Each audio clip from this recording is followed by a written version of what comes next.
Friday night table is a reenactment for centuries of our lives in the land of Israel. And the light was the light we got from olive trees. What was the electricity in the Holy Land for centuries? Olive oil. So this image of the Jewish woman, whether she's in Fez, Morocco, or in Lvov in Poland, she's actually reenacting this connection, this deep, deep connection. And in fact,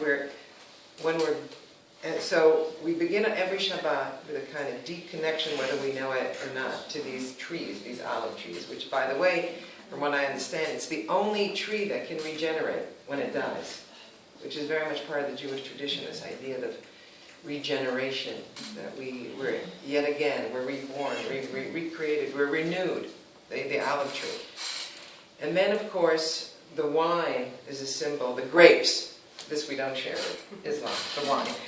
We share with Christianity. But the grape, which is the symbol of, lush bounty, celebration. It's celebratory.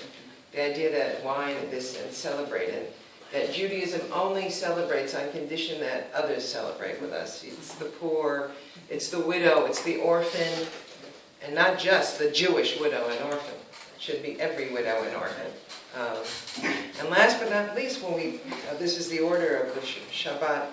And by the way, many Israelis, whether you're religious or not, will have wine and challah for sure, the bread, and maybe even light candles without saying a blessing, because it's a kind of environment. And last but not least, of course, is the challah, which is the symbol of our basic sustenance, what we share. In fact, when we start every meal, we say a blessing, not over steak, right? Over bread, over the most basic thing that we share, and the bread that comes from out of the land that we humans are partners.